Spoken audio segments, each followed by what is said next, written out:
Part 1-এ আমরা স্থিতিস্থাপকতা সম্পর্কে অনেক কিছুই জেনেছি। এবার আজকে পার্ট 2-তে আমরা তার পরের জিনিসগুলো জানবো। পার্ট 2টা শুরু করব আমি যেখান থেকে, সেটা হচ্ছে পয়জন অনুপাত বা পোয়াসো অনুপাত, সেখান থেকে।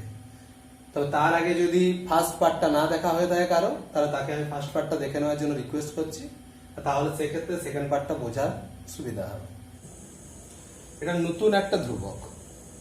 এই ধ্রুবকটা কি না, এই ধ্রুবকটা হচ্ছে, এই ধ্রুবকটাকে আমরা সিগমা দিয়ে লিখি এবং এটা হচ্ছে পার্শ্বীয় বিকৃতি এবং অনুদৈর্ঘ্য বিকৃতির অনুপাত।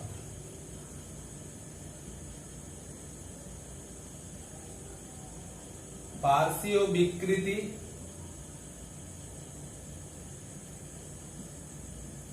ও অনুদৈর্ঘ্য বিকৃতির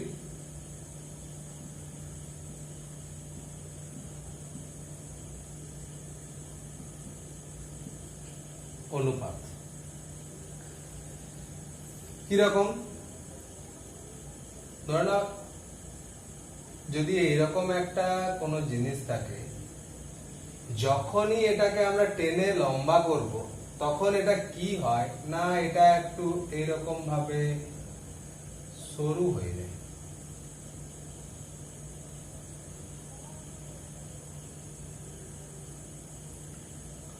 অর্থাৎ দৈর্ঘ্যটা তো এটা এল ছিল, যেরকম বৃদ্ধি হয়েছে এটা স্মল এল, এখান থেকে এইটা, ঠিক আছে, এটা যেমন স্মল এল বৃদ্ধি হয়েছে, সেই রকম এর যে ব্যাসটা, যেটা এই ব্যাসটা যেটা ডি ছিল, এই ব্যাসটা, এই ক্যাপিটাল ডি যে ব্যাসটা, সেটাও কমে গিয়ে এটা হয়েছে স্মল ডি।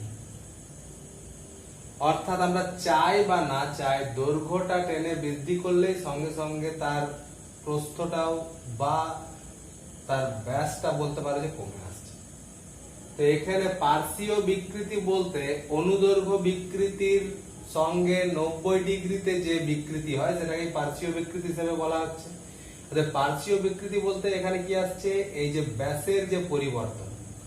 তাহলে এখান থেকে আমরা বলতে পারি পার্শ্বীয় বিকৃতিটা হচ্ছে ডি বাই ক্যাপিটাল ডি, আর অনুদৈর্ঘ্য বিকৃতিটা আসছে এল বাই ক্যাপিটাল এল। এইটাকেই বলা হচ্ছে পয়জন অনুপাত বা পোয়াসো অনুপাত। যদিও এটা একটা ধ্রুবক, কিন্তু এটা একটা স্থিতিস্থাপক ধ্রুবক বলতে পারি, কিন্তু এটাকে স্থিতিস্থাপক গুণাঙ্ক বলবো না, কারণ গুণাঙ্কগুলো প্রত্যেকটাই দেখো পীড়ন বাই বিকৃতি হয়েছে, কিন্তু এটা দুটো বিকৃতির অনুপাত। তাই সেক্ষেত্রে যেহেতু এটা দুটো বিকৃতির অনুপাত, সেই জন্য কি হচ্ছে না, এটা কি হয়ে যাচ্ছে, এটা একটা শুধুমাত্র স্থিতিস্থাপক ধ্রুবক।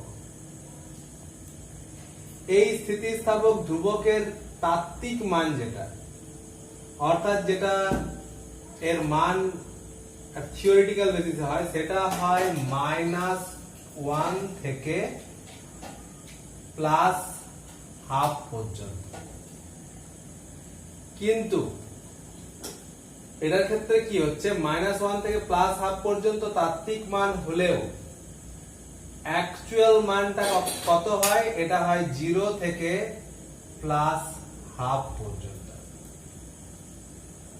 এটা প্র্যাকটিক্যাল মানটা হয় 0 থেকে +½ এর মধ্যে।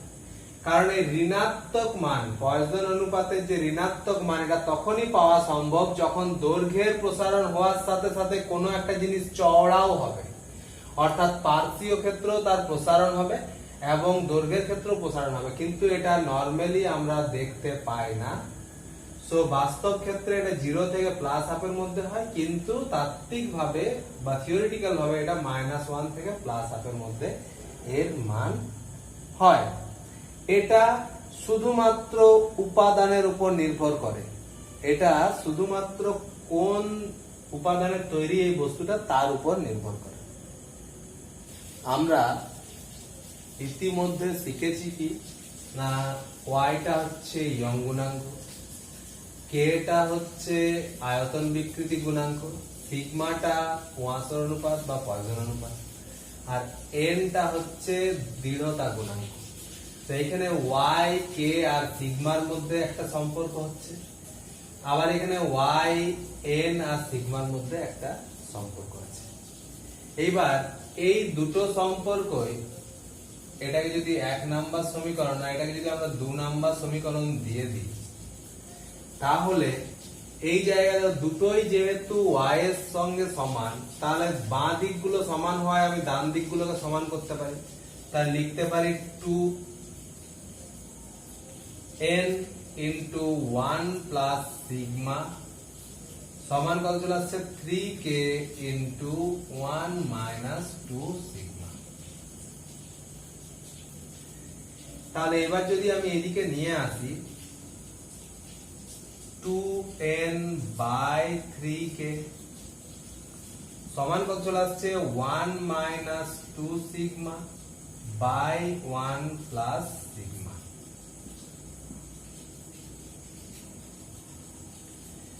এইবারে দেখা যাক এই বাঁ দিকটা যেটা আসছে, এই বাঁ দিকটা যেটা আসছে, এই বাঁ দিকটার ক্ষেত্রে কি আসছে, বাঁ দিকটা n টাও ধনাত্মক আর k টাও ধনাত্মক। তাহলে এই পুরো বিষয়টা, এই যে বাঁ দিকটা যেটা আছে, এটা কি চলে আসছে ধনাত্মক। তাহলে অবশ্যই ডান দিকটাকেও ধনাত্মক হতে হয়। তাহলে ডান দিকটাকে যদি ধনাত্মক হতে হয়, তাহলে আমরা এই যে কি কি বসালে দেখতে পারি ধনাত্মক হতে পারে। ধনাত্মক মানে এমনি বলতে পারি কি 0 থেকে অসীমের মধ্যে মানটা হবে। তো সেক্ষেত্রে ধনাত্মক তখনই হতে পারে যদি এই ওপরটাও, আমি যেটা দেখছি যে এই জায়গায় ওপরে যেটা আছে, এই জায়গায় সিগমা সমান যদি আমি হাফ বসিয়ে দিই, প্লাস হাফ, সিগমা সমান প্লাস হাফ বসালে কত আসছে, সিগমা সমান প্লাস হাফ বসিয়ে দিলে আমাদের এই ওপরটা চলে আসছে 0। তাহলে সিগমা সমান প্লাস হাফ বসিয়ে দিলে ওপরটা চলে আসছে 0। তাহলে ওপরটা যদি 0 চলে আসে, তাহলে 0 বাই সামথিং মানে কি হয়ে যাবে অসীম। তাহলে এখানে সিগমা সমান যদি আমি প্লাস হাফ বসাচ্ছি, তাহলে কি চলে আসছে ওপরটা দেখো 0 বাই সামথিং, 0 বাই সামথিং অর্থাৎ এই পুরো মানটা আসছে অসীম। ওকে, সেটা হতে পারে কারণ সেটা ধনাত্মক, কিন্তু যদি এখানে হাফের চেয়ে বেশি বসিয়ে দিই তাহলে মানটা চলে আসছে ঋণাত্মক।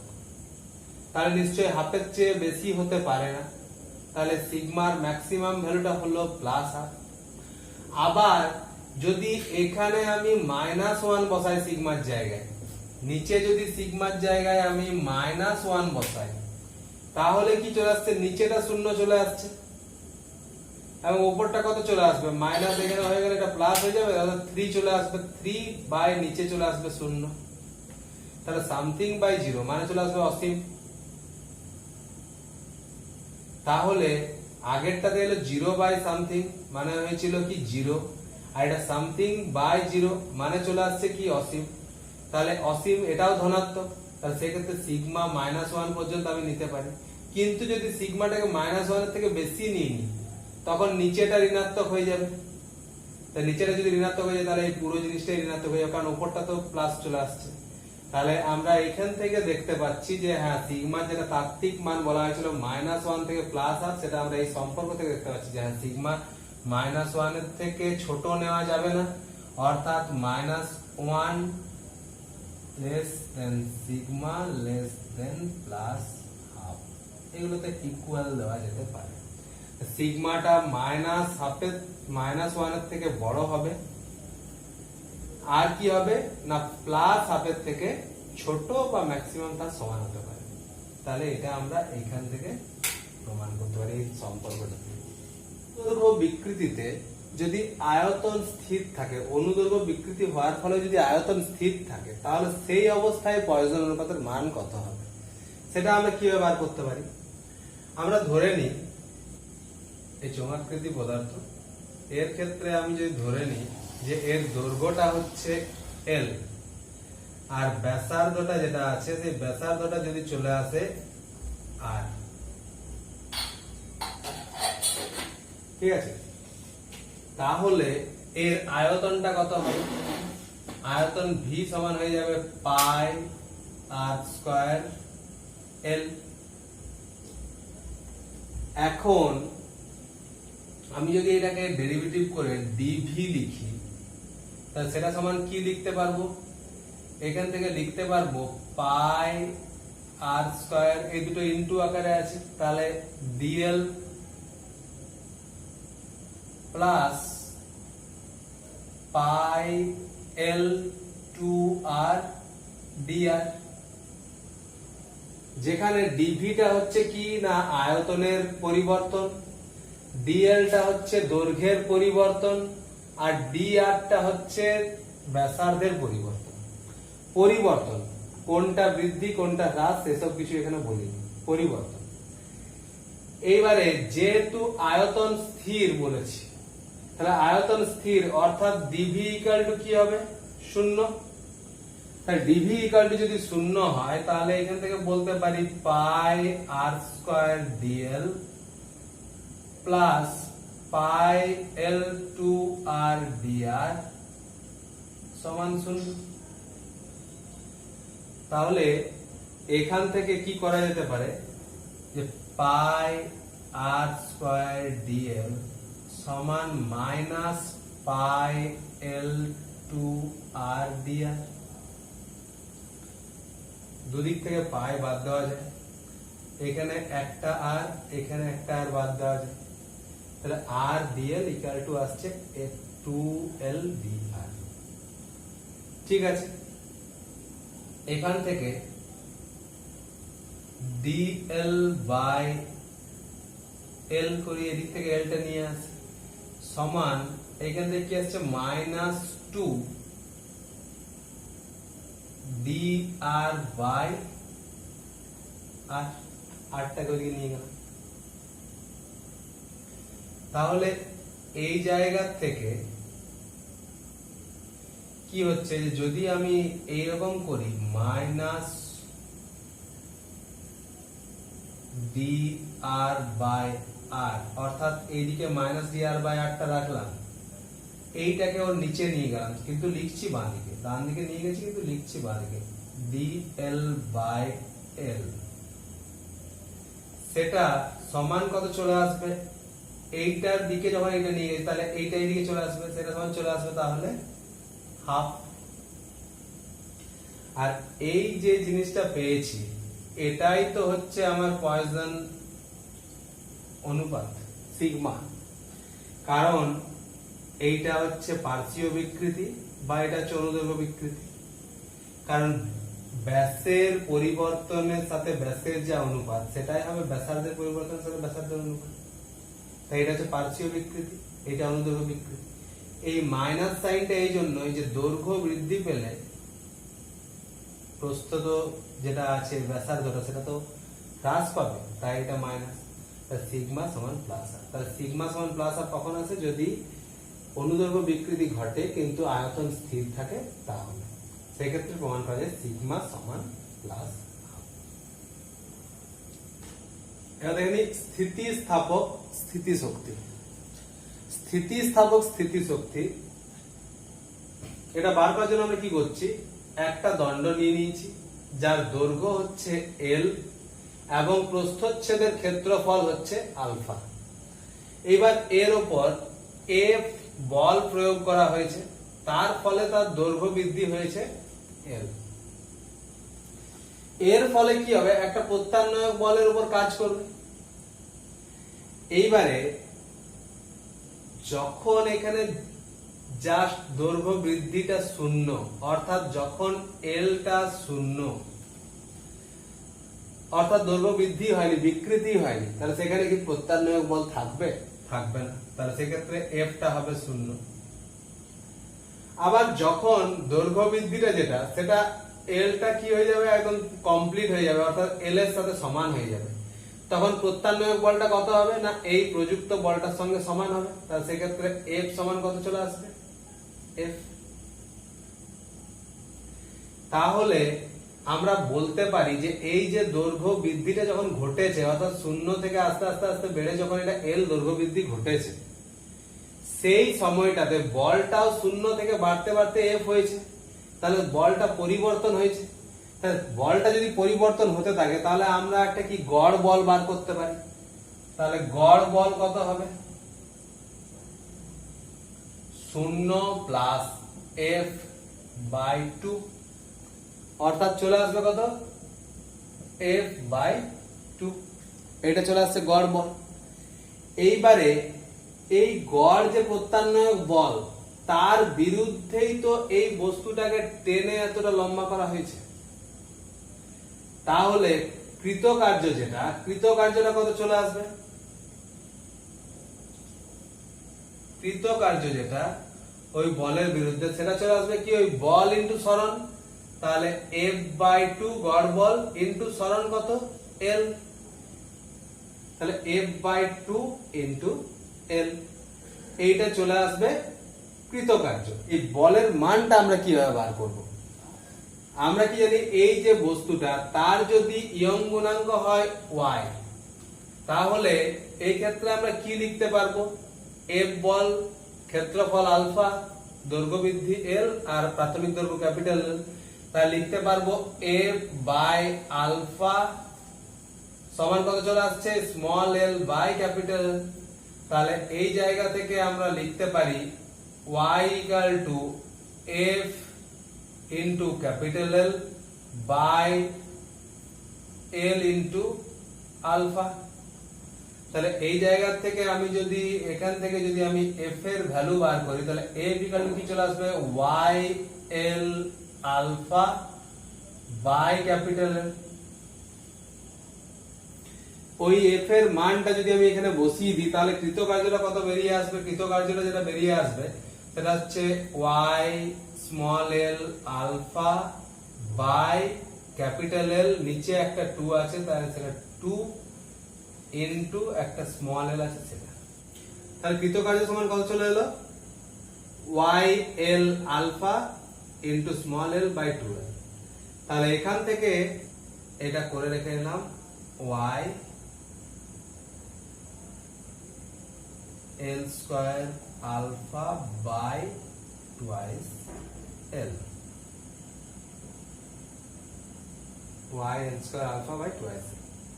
এইবার যদি এটা হচ্ছে কৃতকার্যটা, তাহলে সঞ্চিত এই কৃতকার্যটাই তো স্থিতিস্থাপক স্থিতিশক্তি হিসেবে সঞ্চিত হবে। তাহলে স্থিতিস্থাপক স্থিতিশক্তি যেটা এলো সেটা সমান কত চলে এলো? কৃতকার্য সমান এইটা। তাহলে এইটা সমানই চলে এলো কি স্থিতিস্থাপক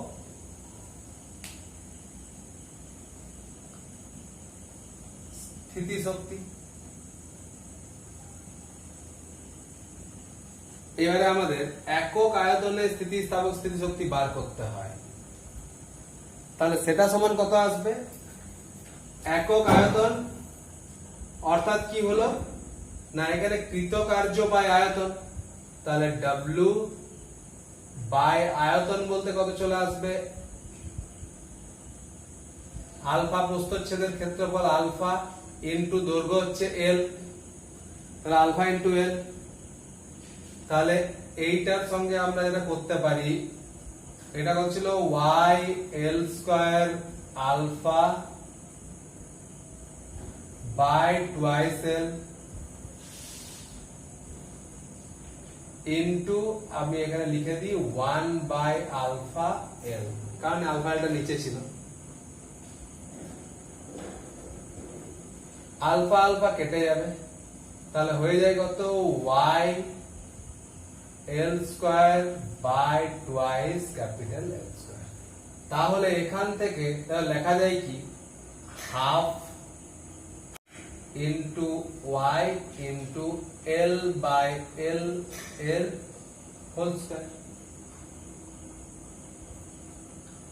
তাহলে এইটার সমান লেখা যায় হাফ ইনটু y সমান হচ্ছে কি উপরে হচ্ছে অনুদৈর্ঘ্য পীড়ন, জাস্ট পীড়ন লিখছি, বাই বিকৃতি,